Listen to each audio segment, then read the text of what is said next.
اور مرد بھی ایک معاملے میں کم نہیں. مرد جو سب سے زیادہ زبان کی لغزش کا شکار ہوتا ہے وہ مسئلہ طلاق میں کہ کچھ بھی ذرا سا بیوی سے ناراض ہوا زبان پہ فوراً طلاق کا لفظ آ گیا.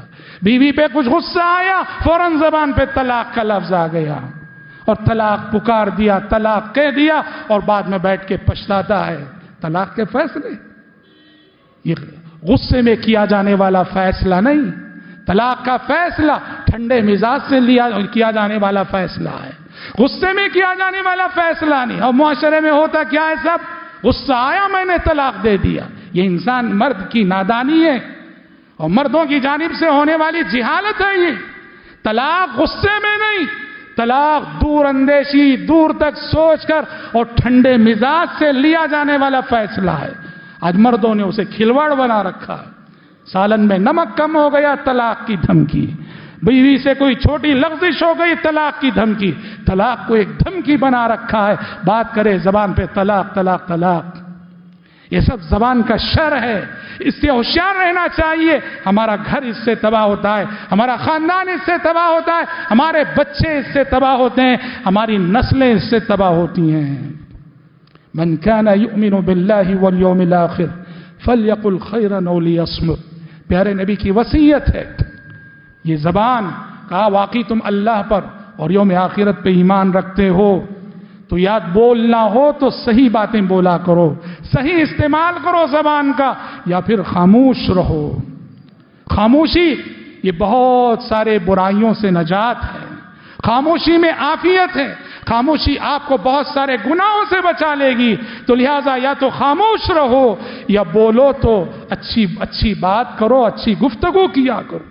وَقُولُوا لِلنَّاسِ حُسْنًا. کتنی بڑی تعلیم ہے قرآن کی. قُولُوا لِلنَّاسِ حُسْنًا. اے ایمان والو لوگوں سے ہمیشہ اچھی بات کرو. للناس سب سے, بیوی بچوں سے اچھی بات, رشتہ داروں سے اچھی بات, دوست و احباب سے اچھی بات, اڑوس پڑوس سے اچھی بات, مسلمانوں سے اچھی بات, غیر مسلمین سے اچھی بات, سارے لوگوں سے. قرآن نے کہا وَقُولُوا لِلنَّاسِ حُسْنًا. سبھی لوگوں سے اچھی بات کیا کرو. اور یہ ایسی چیز ہے اللہ تعالیٰ نے باقاعدہ بنو اسرائیل سے عہد و پیمان لیا. وَإِذَا أَخَذْنَا مِيثَاقَ بَنِي إِسْرَائِيلَ لَا تَعْبُدُونَ إِلَّا اللَّهَ وَبِالْوَالِدَيْنِ إِحْسَانًا وَذِي الْقُرْبَى وَالْيَتَامَى وَالْمَسَاكِينِ وَقُولُوا لِلنَّاسِ حُسْنًا.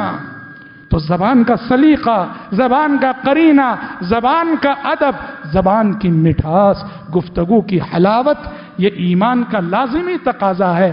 ہماری زبان چلے تو قینچی کی طرح سے نہیں چلنا چاہیے, دل کو چیرتی ہوئی, جذبات کو ٹھیس پہنچا, ایسا نہیں ہونا چاہیے. مومن کی زبان قینچی کی طرح سے نہیں ہوتی. مومن کی زبان وہ میٹھی ہوتی ہے, مومن کی گفتگو میں نرمی ہوتی ہے, حلاوت ہوتی ہے. وہ جس سے بھی بات کرے, جس سے بھی بولے, وہ اچھی بات کرتا اور اچھی گفتگو کیا کرتا ہے. تو زبان کی لغزشیں بہت عظیم ہیں. زندگی میں ہمیشہ ان لغزشوں سے ہوشیار رہنے کی ضرورت ہے. نفس کے شر کے ساتھ ساتھ زبان کے شر سے بھی پناہ اللہ سے ہمیشہ مانگتے رہنے چاہیے.